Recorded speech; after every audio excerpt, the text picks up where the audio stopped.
Hey guys, stick around for a great show with Jcx Carroll. We're going to discuss digital technology and how it ties into customer success and how it ties into client engagement. Stick around.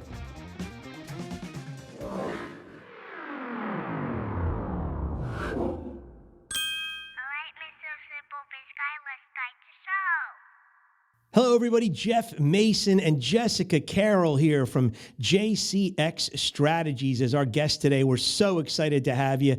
Jessica, why don't you say hello to everybody and just tell us a little bit about you? Oh, thanks, Jeff. I'm pretty excited to have this conversation with you today.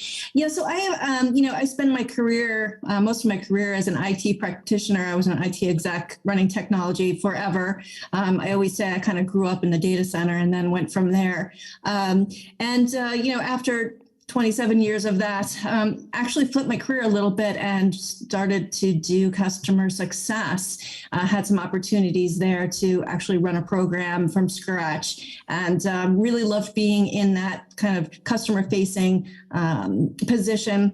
At that point. And so my focus in general is all around the customer. I know we're going to talk about that a little bit today, but I think that kind of gives you an idea of sort of where my perspective sits. What are we doing to make the customer successful? Awesome. Well, thank you so much for that. And folks, we're really excited. SimpleBiz360 podcast. We're going to be on YouTube and 28 listening channels. And Jessica, you were introduced to me by a gentleman I hold, in high regard, Rick Diana. And Rick suggested that we get together, and we both have a common passion for the customer and for that, for making sure that the energy's flowing properly to that customer experience and satisfaction. So we're going to have some fun today, bantering back and forth and talking about that and learning about you and Jcx for sure. So we're really pumped up about that. So you're coming from, I believe, the Bedminster area of New Jersey, if I'm not mistaken, right?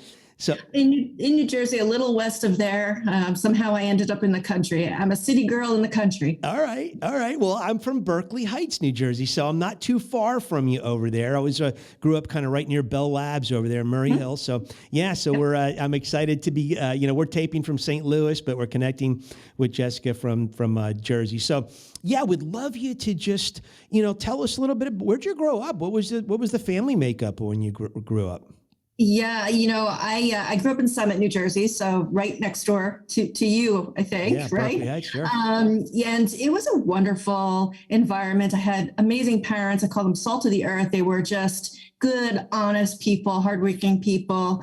And I had, just a great experience. Summit's a wonderful town, lots of opportunities there. And being so close to the city, I think that's where I got my love for kind of the vibe of all of that. So it was a great environment to kind of get started in life. Yeah, awesome. How many brothers and sisters? And I had an older brother. Unfortunately, he passed, but I'm sorry. That's okay. It's been a little bit. So he was old enough that I was irritating to him and his friends in high school. So we had a little bit of fun with that. Yeah. All right. Well, thank you. Yeah. So Summit. Yeah. Right. I lived on the train tracks, the Erie-Lackawanna tracks there. So I would go to Murray Hill, get on the train, go down to Summit. I'd go to McElligan's. I knew Mr. McElligan and the family there. And so, we talked about the record store in town there. You used to go to. So Summit's a big, and for those who've never been out there, from my high school on a clear sunny day in Berkeley Heights, New Jersey, you could see the New York skyline in the background, 20 some odd miles away. So really cool. So that's kind of where Jessica hails from right there. So let's talk about high school a little bit. I mean, where did you, when you were in that zone of life, where did you see yourself, in business, in the business world, or did you see yourself there? Absolutely. So it's funny because I knew from a very young age I wanted to be in corporate America.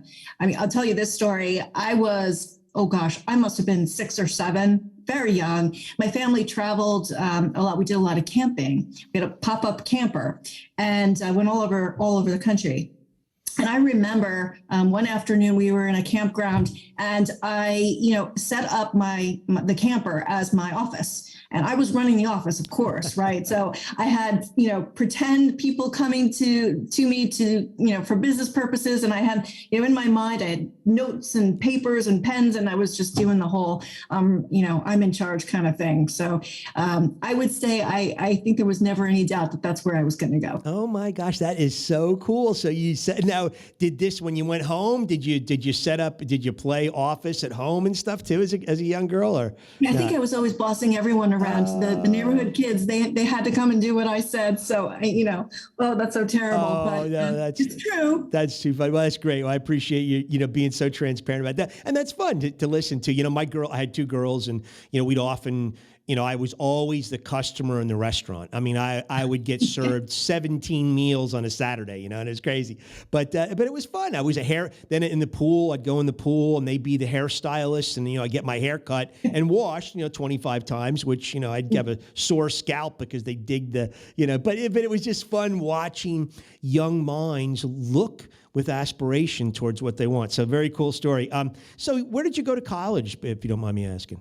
Yeah, I went to Syracuse University, and I am an Orange person through and through. My husband went there as well. That's where we met. Oh, and wow. One of my sons actually went there. And so we like to say our blood is orange, and very, very attached to the alumni community. Oh, well, that is terrific. Yeah, great place to go to school. I mean, great school, and, so powerful in sports, back in the, in their heyday. They were just, all in basketball still are very, very prominent. Yeah, I don't know about football as much, but basketball and lacrosse for sure. I mean, football, they pumped out some great running backs there for many years. And Paul Warfield as well. So, or not Paul Warfield, but it was, Leroy Kelly. Gosh, you go down the line, Jim Brown. I mean, you name it. Yeah, so awesome. So when you're in college, we know what your kind of mindset, maybe in high school, you saw yourself as a career woman. In college, did it change? Did it shift? Did you modify it at all? Or did you see yourself It really didn't. I mean, I'm an extremely goal-oriented person. So once I had it in my mind, this is what I was going to do, there was pretty much nothing that was going to stop me from doing that. Ironically, I went to college as an English major. You would think I would have gone for business, but English and communications, that sort of ties into things along the way. So we'll chat about that, I'm sure. Yeah. But one of the things that really kind of helped shape me during that time period is when I wasn't at school, I was working, and I worked in offices as an admin assistant, and I got an opportunity to really understand and learn what business life is really all about. Yeah. And it was at a time where computers were just kind of coming onto the scene. I know it's terrible because I just dated myself. That's so embarrassing. But it really, I think that more than the college sort of, it just reinforced that this is the path for me. Yeah, awesome. So you go into the business world, you get involved in the business world. You're in your first 10 years. If you look at that chunk of time, what was your zone, if you will? What were you niching yourself out to be the best at in that first 10 years? Yeah, you come out of college with an English degree, and everyone tells you you're never going to get work, and I can tell you that's not true at all. I actually landed in technology at that time, and I was amazed that I had this opportunity to come into an organization and help people understand how to use technology, because at the time it was fairly new to have computers in your office. Right. is fairly new. And for the staff that were, where I worked, they were uncomfortable and didn't understand why they had to do it or how they could make this good for them. They saw it as something that was, an impediment rather than something that was a benefit. And I really just latched onto that because I knew how wonderful and amazing this was going to be and how game-changing it was going to be for the business world. So having an opportunity to really focus on the customer, if you will, and help them see and kind of find ways to use this new thing that they didn't want to their benefit it just set me up. And I feel that's been sort of my underlying foundational philosophy from the very beginning. How can I focus on the customer and help them get where they need to go? Yeah, very interesting. Yes, I do remember, because I grew up in that phase, that transition phase, and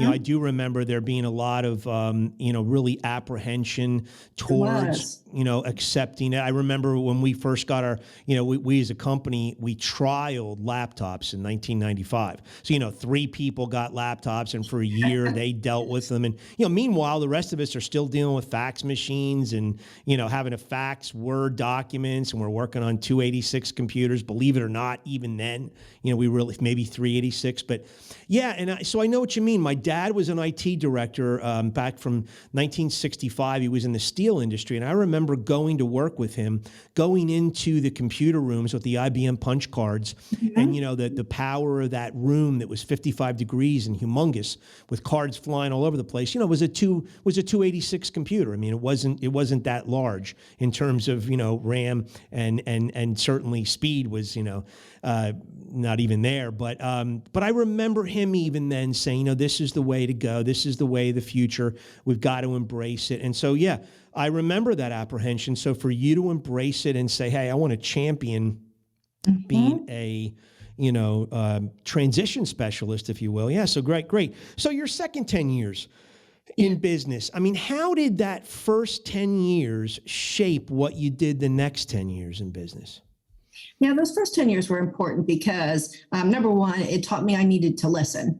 I have to say, remember I'm bossy, right? So we had from a very young age. So I had to really learn to listen. And I think I had to, get a little humbled along the way. I think that was a really healthy experience to understand that not everyone thinks exactly the same way you do. So you really need to understand what that other person is thinking and what their perspective is. So there was a lot of that. And then I would say, I'll just poke fun at myself. I learned what not to do as a leader, right? I mean, I think through that, I really had some good moments, but also learned, leading people is a really special, gift to have, and you need to make sure that you're doing it in the right way. So it's valuable to the people that are working for you and with you. So it was a lot of that. How can I be a better leader, and how can I really be a better partner by listening? Yeah. So in your opinion, is there a definitive difference between hearing and listening? Oh, absolutely. Yeah. Absolutely. I think, you really got to immerse in the person that you're speaking with. You really got to appreciate that person that is sitting across from you, and just put away your own thoughts about it for a moment and just focus on what they're telling you and what they're feeling, what they're thinking, and all of that. So, it was a good lesson to learn. Yeah. And I think you're going to agree with me on this,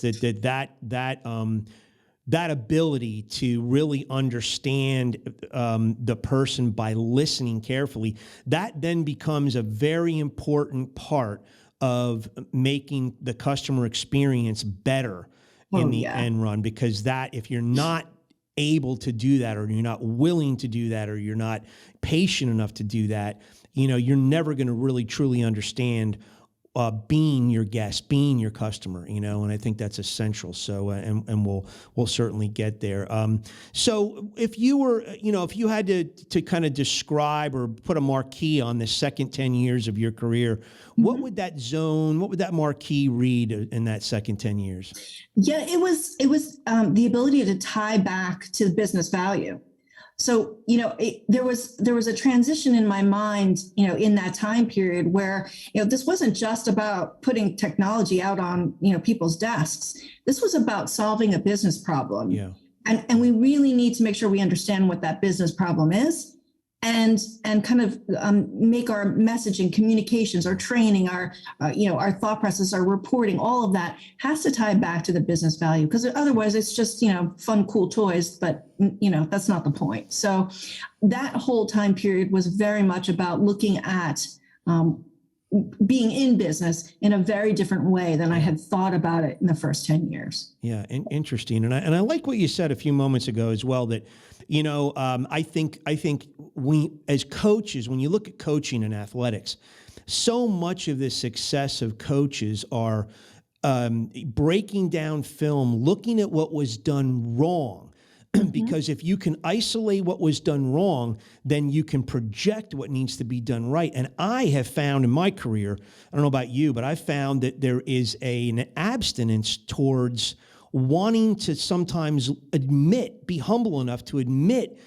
you're making mistakes as a company, and certainly there's not a really great appetite for looking at what you're doing wrong, examining what you're doing wrong, asking for the feedback from the field. What are we doing wrong that we need to correct? I think there's more of a pride level there that exists that companies just aren't willing to do that. And I think there's so many opportunities missed for correction, for improvement, by not looking at what, I've heard people say, you're negative because you're always looking for what's wrong. No, how do you coach right if you don't know how to coach against wrong? I agree. I think it's imperative to consider the failures along the way and be comfortable that, okay, this happened.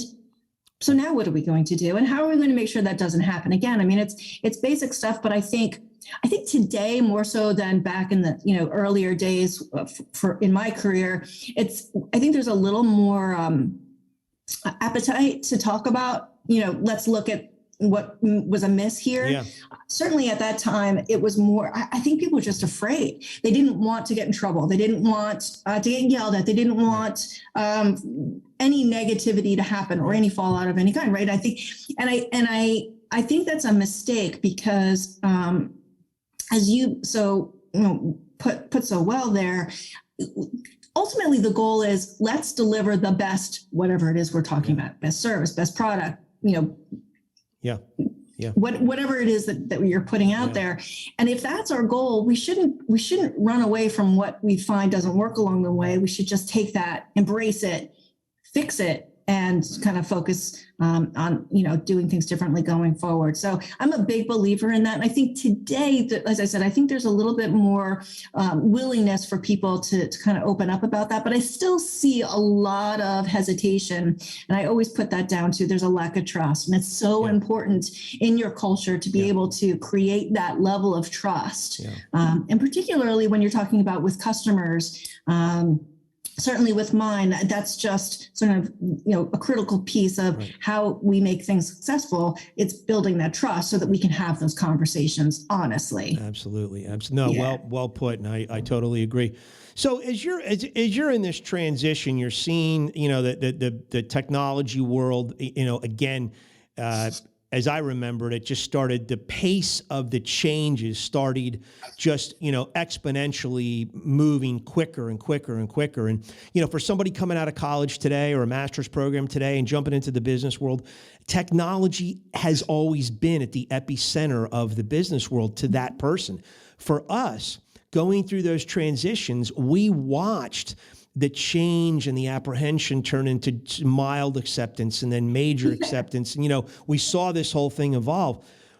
But I'm curious to know, and I know I didn't kind of preface this question up front, but I'm curious to know, during that time, did you notice that the expectations from the customers were beginning to change with technology advancement as well?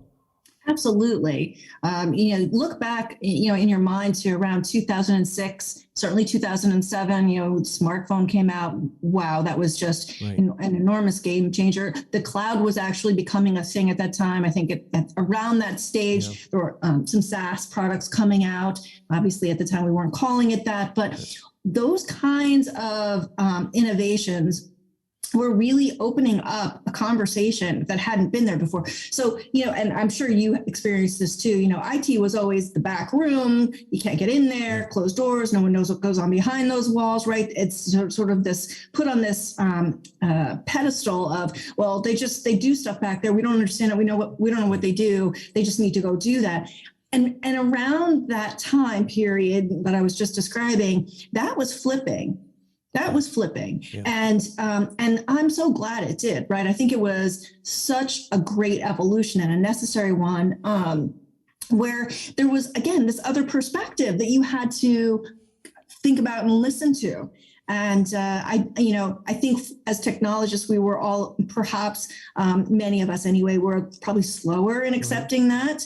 I certainly felt strongly early on, and did spend a lot of time coaching, the team on how do we sort of kind of move into this new world. But absolutely, I think that time period was pivotal in that kind of a change to more the customer view. The customer, I totally agree. I think, and what I mean by that is you even look at today, just in the consumer world. I mean, if you're a shipping company and you don't send an email after an order is received with the order confirmation, the tracking number, and the estimated time of arrival, I mean, it's almost like you're in the dark ages. You know what I mean? It's like, whereas, 20 years ago, people don't realize that to find out where your package was with UPS, you'd have to call a number, 25, you'd have to wait, you'd have to get somebody. They go, well, I think it's on a truck in between Scranton and Philadelphia, but I'm not sure, blah, blah, blah. And you were just like, shooting darts at a dartboard in the dark, you really didn't know that much. So,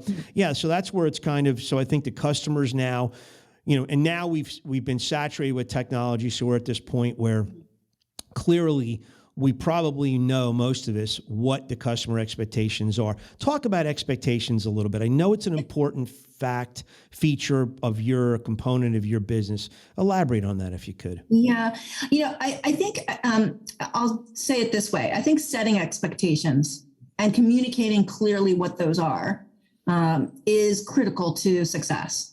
And the failures that I've seen and the disjointed relationships between customer and vendor, for example, it's always a miscommunication and a setting of the expectations. And it's really not that hard to do, but I think it's just everyone gets so focused on the tactical stuff that they're doing in the process that they're missing the fact that, are we all clear and are we all aligned, and have we communicated what we think the expectations are clearly, and did we get an understanding from the customer that they agree to those same expectations? I think it really just boils down to that.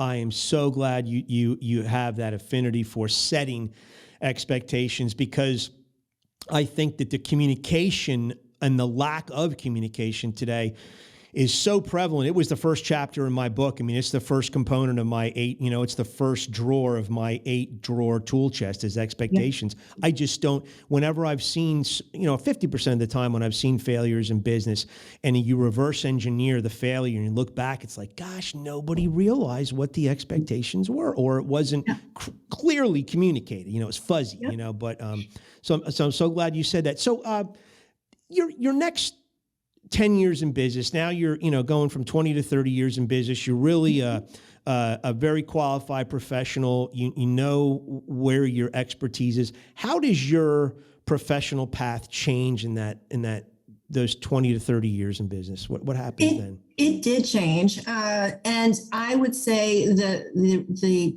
flip was extensive networking outside of the business that I worked for. Okay. It was getting out behind my desk and going out into the industry and networking with people, which initially, was uncomfortable, to walk into a room and, introduce yourself to people you don't know and, really break into an environment that is strange isn't always the easiest thing to do. But it was important that I did it. And by doing that element, by putting myself in situations where I was purposely meeting people, I was intentionally going out of my way to network.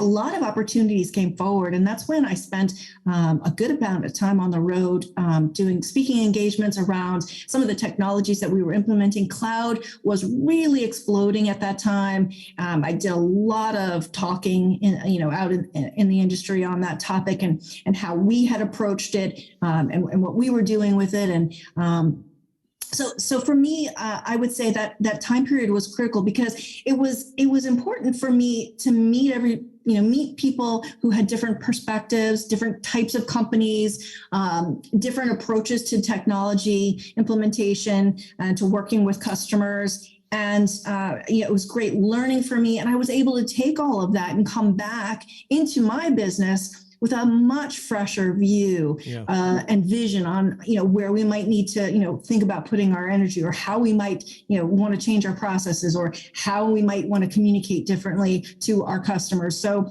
it was extremely important for me personally to grow. And I am, absolutely a huge fan of, making the effort to do that today. I think it's super important to do that, to get those different points of view. Sure.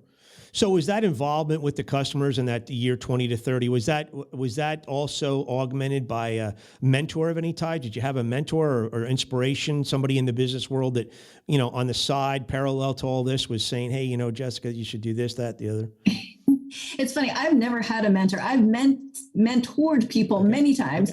I never had a mentor, but there was one individual who absolutely inspired me. And it ties to the whole, caring about the person in front of you, kind of caring about the customer. I worked at the United States Golf Association, and the president at the time, that sort of kind of fitting into what we were just discussing, around 1996, 97, she came on as the first president of the United States Golf Association, Judy Bell. And I have to say her name because she's an amazing, she was an amazing human, is an amazing human. She was an extremely successful businesswoman. She was well known in golf and very accomplished. And, really, you would think of this is a very important person. And as president, she came into our culture and really showed me how, no matter how important you are, so how successful you are, how valuable it is to remember that everyone counts. Everyone counts, everyone's important. And she was just the kind of personality that made sure to speak to everyone, talk to everyone, get to know people, and really care about the organization from the human side of things. And that she taught me a lot. She really taught me a lot. And I'm so grateful I had the opportunity to work for her. Yeah, well, that's really neat. Yeah, I had a similar, it was a CEO, but he's Hicks Lanier Jr., and he was CEO of Oxford Industries, which I worked for 8 years. They're out of Atlanta. And, what we marveled at all the time is he knew everyone's name in every office. We'd see him once every 2 years, and he'd come in and, hello, Angela, hello, Pete, hey, Jeff, hey, Bob, hey, and we just, how does he do this? And he made you understand that to him, everyone was important, just what you said. And it was just so, and honestly, I don't know about you, but when the door shut behind him and he got, went on to go to the airport, you just wanted to work harder for that guy. Yeah. I mean, is that a fair statement? It's a completely fair statement. I would have jumped through any hoop for this woman. She was just an amazing person. And I really believe at that time made a huge difference in how the approach to technology was embraced in the organization. I mean, she was really supportive of me and my team, and really what we were all trying to kind of do for the company. So she really made a difference. That's really cool. So in that stretch of time, what would be the marquee above your, what would be the office title, the professional title? What would be the marquee of the movie of Jessica Carroll in that 20 to 30 years in business now? I think adaptability. Okay. I think being flexible and being able to change direction and be comfortable with it. I guess I think it's fair to say I'm not comfortable with change. I keep saying I'm comfortable with change. I'm not comfortable with it. I'm comfortable making myself comfortable with it. Right. And I think that's important today in particular. It certainly was, kind of pivotal in my career, because once I sort of left the USGA, I flipped my career, as I mentioned earlier, to customer success. Mm-hmm. I actually think it all ties together, but being able to say, I did this for 27 years, but now I can go do something else and succeed there too. And I can use all of those learnings and put that together in sort of a new kind of layer of who I am and who I am as a professional and what I can give to an organization. So I think adaptability is really, really important. And it's important today in particular with all the digital transformation and the pressures on the market. to stay agile and keep reinventing yourself. Super important to be adaptable. Yeah, no, I totally agree. And thank you. So that adaptability combined with something that you really gravitated to, and I think it becomes an important phrase in Jcx strategies, if I'm not mistaken, but you start to really, correct me if I'm wrong, but you start to hone this love affair with customer engagement. And that's really, even though you had this president USGA that was influential, the customers were influencing. The customers were inspiring you to change and welcome change. Correct? That is absolutely true. And I think, we've talked about it already, but I think it's being able to kind of keep your ear to the ground and understand what the mood is, and being able to adapt to that as well. And that's exactly what you're talking about there. I mean, I think it's, at that point in time, just really kind of moving into a position where I'm working directly with customers. That was part of the transition for me, and it was a wonderful transition. Yeah. So as a consultant now, as somebody that does this, I mean, there's, there was a time and place for boilerplate business practices where you just, okay, you're just going to assimilate Mr. Customer, Mrs. Customer into this boilerplate that we've created. But, the real value is driven back to the customer when the consultants can sit down and listen and craft and hone and compile something that's directly, situated for that business, for those particulars. And as you realize that each customer has a different set of expectations, each customer has a different set of values, how important is that listening process and that corporate individuality, that cultural individuality, how important is that to your Jcx Strategies business? It's critical because really what we're saying here and what Jcx Strategies is all about is how can we create a great relationship between a vendor and a customer and make that a partnership? I mean, these are fluff words that people say all the time, but how do you actually make that into something that's tangible, that you can actually go and create action from? Yeah. And that's really what Jcx Strategies is all about. It's, how do you create that kind of relationship in such a way that it's not just a one-way kind of relationship. Yeah. And the value behind having a partnership is that the customer gets great service and products, but you as the business keep your customers, grow your customers, have great customer satisfaction, great reputation in the industry. Who wouldn't want that, right? And I think what I was able to kind of learn and kind of incorporate into sort of my portfolio over the last, I want to say 6 years, is a framework for how you do that. So how do you go about creating this? What are the standard operating procedures? Like, let's really get down to what do you have to do to create that kind of environment?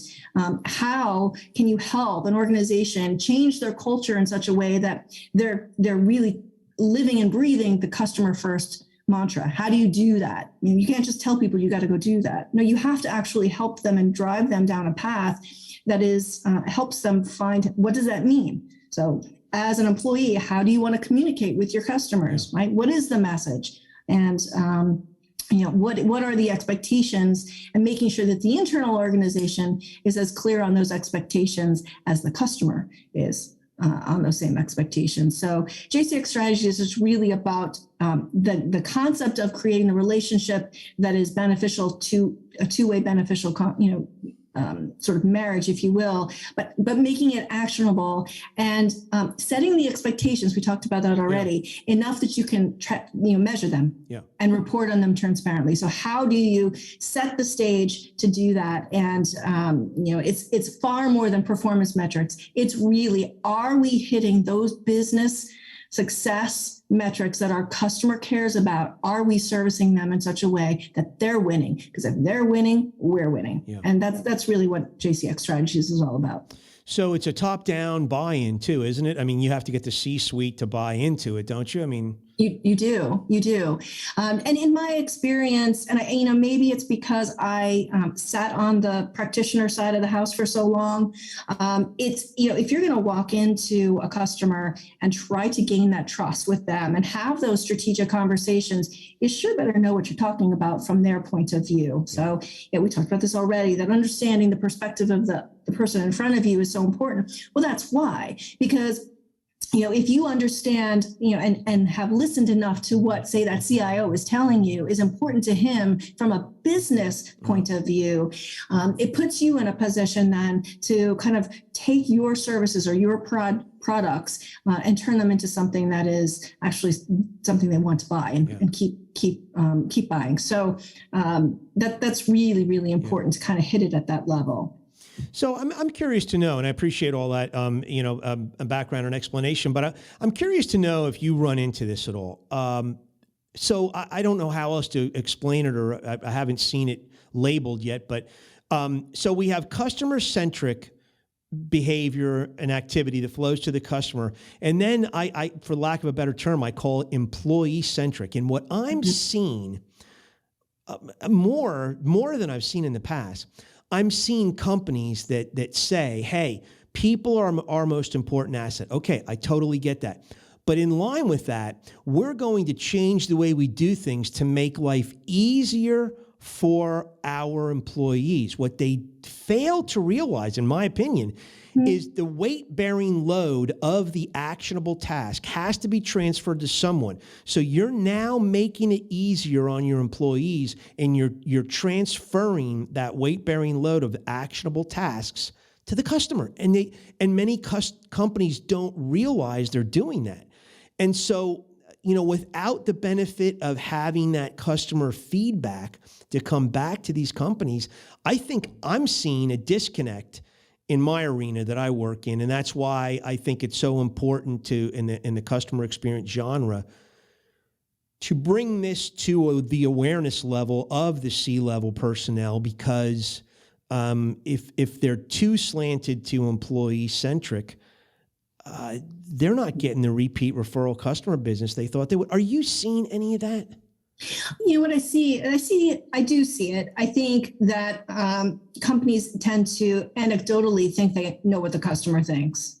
And even just surveys, although I think surveys are important and you need to do them, it doesn't really tell you the whole story.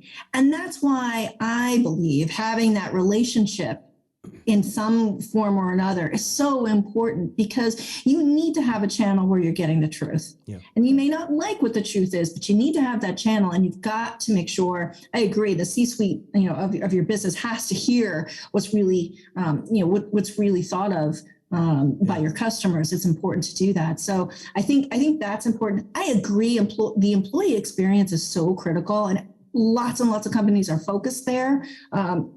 I think it's an equal sort of program that you need, an employee experience program that is tied to the customer first sort of concept. Okay. And yes, you want to make it as easy as possible for your employees to do their work, but there's got to be a balance there. And I think, giving them an environment that is healthy for them to, and enticing for them to want to continue. I think tying in the customer first element to that and finding a way to make sure that they're intertwined in how you look at your processes and how you look at your culture overall, that's critical. And I think you can't do one without the other well. Yeah. Well, so well put. Wow. I'm so glad you said that. And anybody obviously, interested in talking to you about your services. I mean, what you're saying loud and clear is, employee programs, employee experience, employee-centric experience programs, very, very important. But to tie it to the customer first and to make that a, hand in glove fit, that's the rub that I think some of the companies out there are missing, especially when they get too large, too fractured, too, siloed out, where, you're really not the marketing department really truly isn't understanding what production has, facing them, and production really needs to understand what sales is hearing from the customers, and it's just to tie it. So well said. So aside from the customer feedback and everything, kind of inspiring you to learn how to be a better company owner, was there starting the company? People out there listening are like, you know what? Gosh, I've been in business for a while. I should really start a company of my own. I mean, is there a point in time you can point to and say, I remember on that day when this customer said something to me, the light bulb went off that I need to start my own company? I mean, was there an instance like that, one epiphany moment that sticks out in your mind?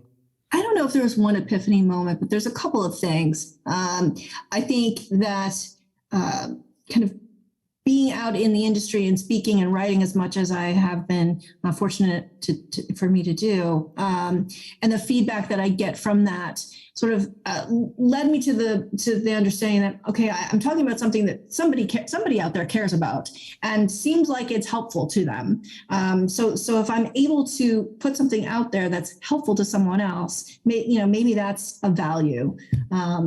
I think, as I did the customer success work and created the program all around that, the reactions that I got from our CIO customers was pretty wonderful. I had great relationships with them, and these individuals were awesome people. And they really, kind of that way our working relationship transpired, made it clear to me that there was a gap in the industry related to how do you approach creating the type of relationship that creates trust, creates the partnership that I've already described. How, it just seemed to me that there was a gap there, and I was getting such a positive response from my CIO partners in the way that we were delivering our program to them, our customer success program to them. I felt, I really think there's something here that might actually help some companies and leaders and looking to kind of put themselves in a position where they can retain their customers and grow their customers, and put themselves in a position where their reputation is awesome in the industry. I really feel like there's a niche there, particularly for B2B companies, and I think managed services are a great example, right? So I think all of that sort of put together led me to believe, I think I should kind of go out with my stuff and see if I can be helpful. Okay. So there was one sentence in there that really caught my attention. Okay. How to create an approach. To elaborate on that a little bit, because I think that's essential. Because I don't know if I'm right here, but I think a lot of mystery surrounds the starting point. How do I do this? Sounds great, but so you're helping the companies create an approach to build this.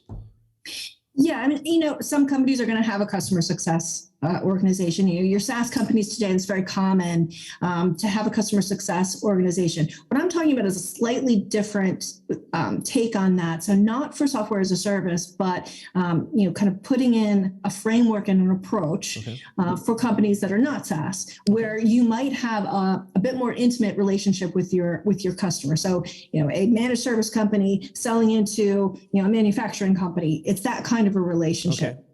Okay. So, but to do that, it needs structure. It needs structure. And so what I'm really talking about here is a program that I developed that has, that delivers that structure. So it's a framework that, is pretty easy to follow. And then it's, operating procedures that kind of bleed into supporting that framework, and a measurement program that helps you determine, where you stand on success or not success with the program. And to package that all together in such a way that either I can teach you how to do it, or perhaps you want to bring me on to kind of help you coach your team to do it. I just felt that there was an opening right there that I could be helpful. And I think I'm reading, because you mentioned it a couple of times, standard operating procedures are a component to all of this structure. And again, I think a lot of people, forgive me, if I'm incorrect here, but I love your take on it. I think a lot of people kind of poo-poo, standard operating procedures. That's a term of old. That's an acronym for old days. No, it saves your butt in a lot of ways, right? It's foundational because, look, even if you're not following it exactly, it gives you targets of the kind of activities that you should think about doing and do in order to make this program successful. Yeah. And you just can't just wing this. Yeah. Then it's just a bunch of fluff. Honestly, in my opinion, I think it has to have that kind of clarity around it. So not only, what is it that we're trying to do and what is the purpose, but what are the action items that we're going to do to get to each of the elements of the program to deliver the purpose. Yeah.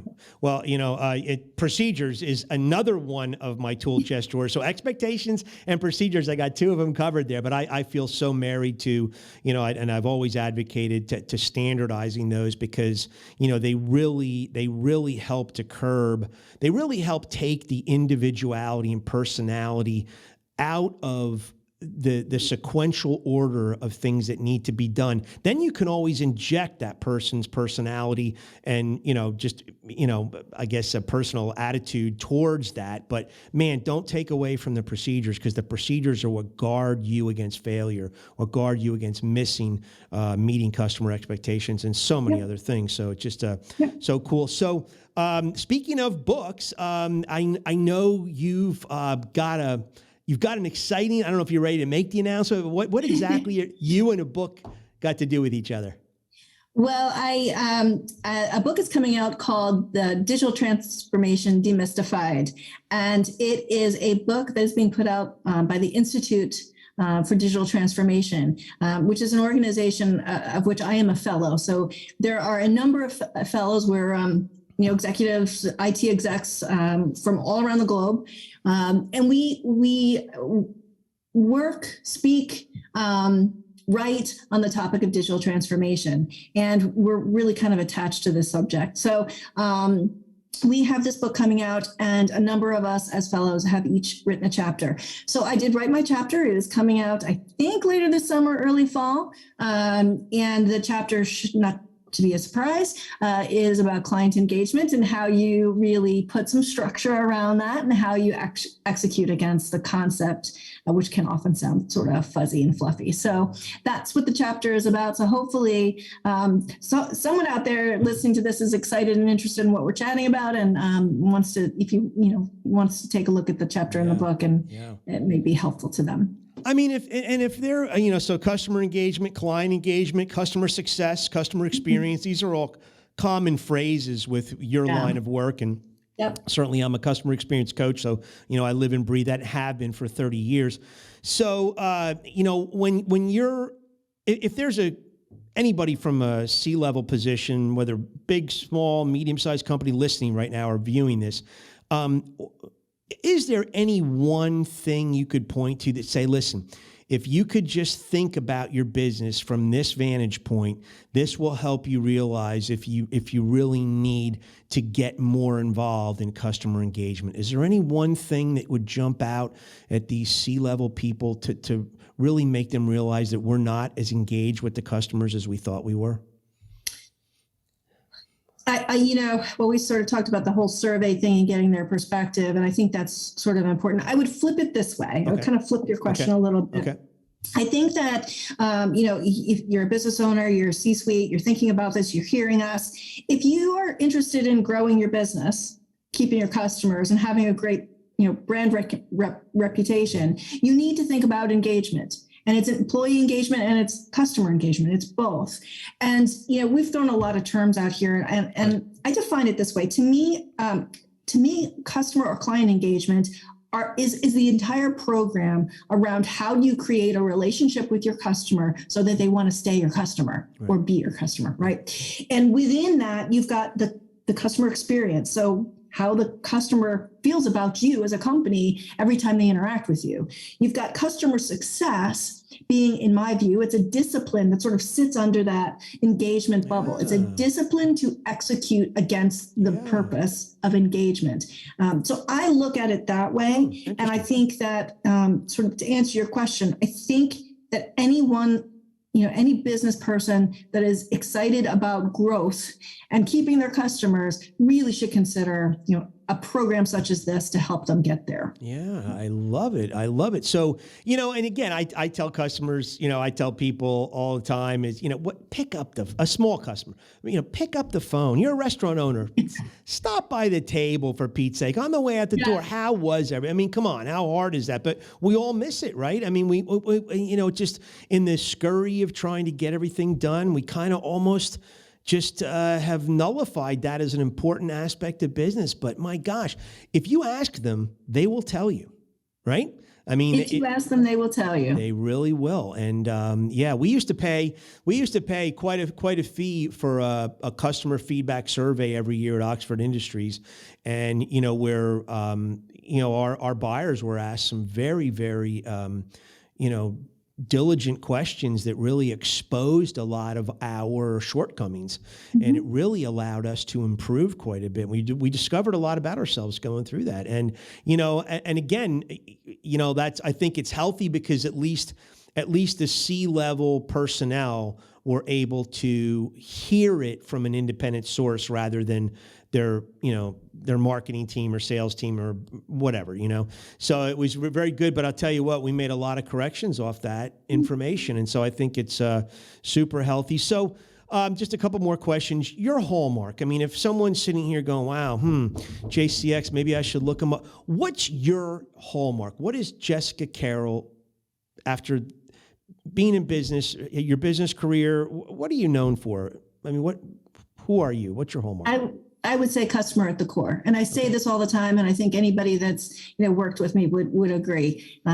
Really having the customer at the center of everything that I'm thinking about and doing is really, really the hallmark. Okay. And that obviously goes back from the beginning. Okay, great. So thank you. A couple of the cornerstones of Jcx. What did you really build Jcx on? What are the cornerstones that hold your building up, if you will? Yeah,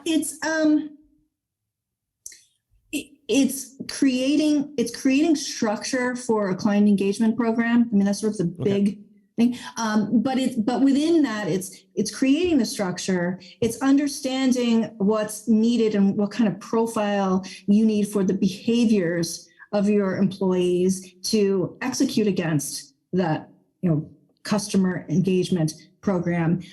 So it's the full program. It's how do you create the employee profile?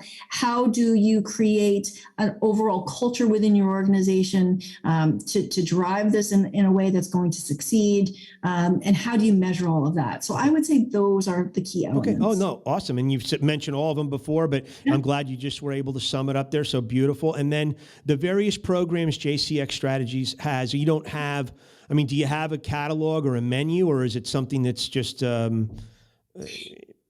I mean, on my website, you look under services, you'll see some of them out there, and then some of them are, a workshop on a client engagement program. What does that look like? It's training your team on how to, what that is. What does that mean? How does that work? It's things like sitting with your sales and marketing team to really do account strategy in a different way than has been done before, by adding in the client engagement function in the mix of how you create your strategy. So it's doing things like that. It's coaching the teams and coaching your employees. So we do a lot of coaching. And it's also communications, content, marketing strategy.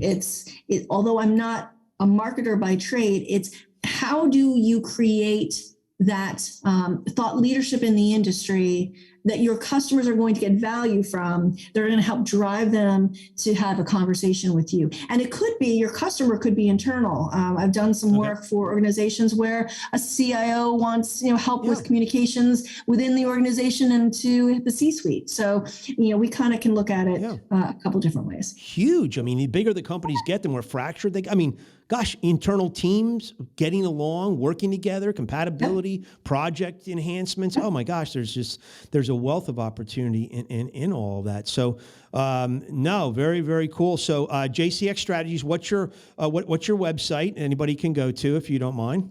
Yeah, no, thank you. It's www.jcxstrategies.com. So pretty easy. Pretty easy. Okay. And then is there any other, I noticed you have, just out of curiosity, you've got a cool logo. Explain, explain the origins of the logo, if you will. Well, this will tie back to me being a boss at 7.